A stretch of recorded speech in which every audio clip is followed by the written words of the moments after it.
जीवन क्या है? इसका उत्तर तभी हो सकता है जब जीवन के अतिरिक्त कुछ और भी हो। जीवन ही है, उसके अतिरिक्त कुछ और नहीं है। हम उत्तर किसी और के संदर्भ में दे सकते थे, लेकिन कोई और है नहीं, जीवन ही जीवन है। तो न तो कुछ लक्ष्य हो सकता है जीवन का, न कोई कारण हो सकता जीवन का। कारण भी जीवन है और लक्ष्य भी जीवन है।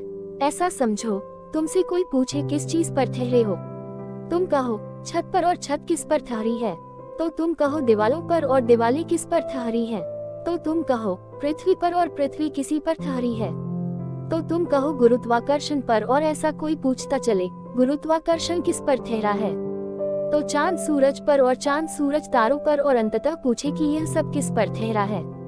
तो प्रश्न तो ठीक लगता है, भाषा में ठीक जंचता है, लेकिन सब किसी पर कैसे ठहर सकेगा? सब में तो वह भी आ गया है जिस पर ठहरा है। सब में तो सब आ गया, बाहर कुछ बचा नहीं। इसको ज्ञानियों ने अति प्रश्न कहा है। सब किसी पर नहीं ठहर सकता, इसलिए परमात्मा को स्वयंभू कहा है। अपने पर ही ठहरा है, अपने पर ही ठहरा है, इसका अर्थ होता है किसी पर नहीं ठहरा है। जीवन क्या है? तुम पूछते। जीवन जीवन है, क्योंकि जीवन ही सब कुछ है। मेरे लिए जीवन परमात्मा का पर्यायवाची है। लेकिन प्रश्न पूछा है, जिज्ञासा उठी है, तो थोड़ी खोजबीन करें। अगर उत्तर देना ही हो, अगर उत्तर के बिना बेचैनी मालूम पड़ती हो, तो फिर जीवन को दो हिस्सों में तोड़ना पड़ेगा। जिसने उत्तर दिए, उन्होंने जीवन को दो हिस्सों में तोड़ लिया। एक को कहा ये जीवन, और एक को कहा वह जीवन। ये जीवन माया, वह जीवन सत्य। इस जीवन का अर्थ फिर खोजा जा सकता है। इस जीवन का अर्थ है उस जीवन को खोजना। इस जीवन का प्रयोजन है उस जीवन को पाना। यह अवसर है, मगर तब जीवन को बांटना पड़ा। बांटो तो उत्तर मिल जाएगा, मगर उत्तर थोड़ी दूर तक ही काम आएगा।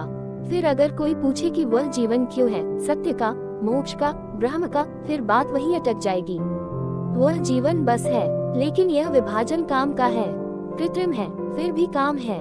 अपने भीतर भी तुम इन दो धाराओं को थोड़ा पृथक पृथक करके देख सकते हो। थोड़ी दूर तक सहारा मिलेगा।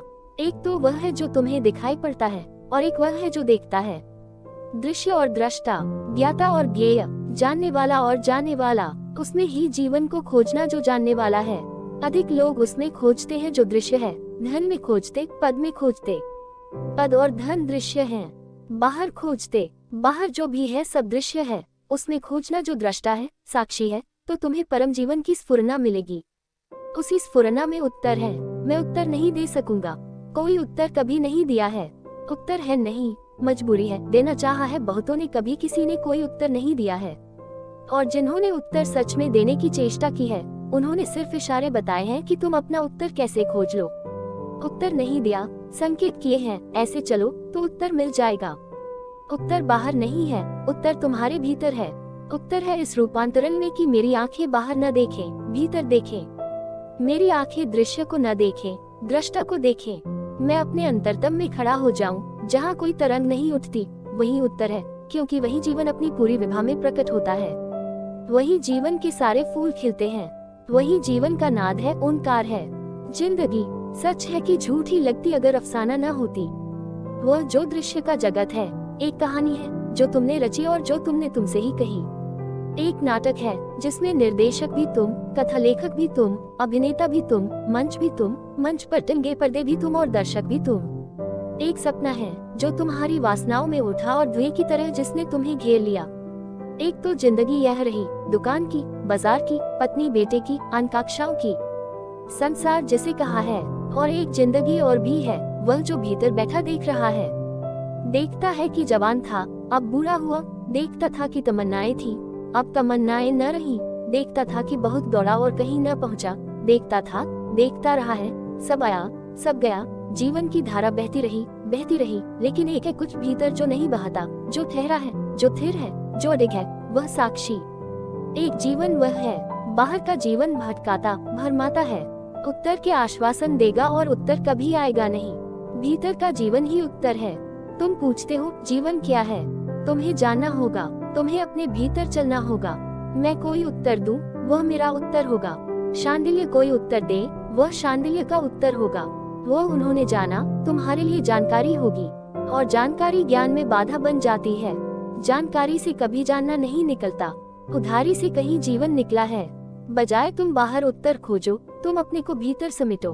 शास्त्र कहते हैं, जैसे कछुआ अपने को समेट लेता है भीतर, ऐसे तुम अपने को भीतर समेटो।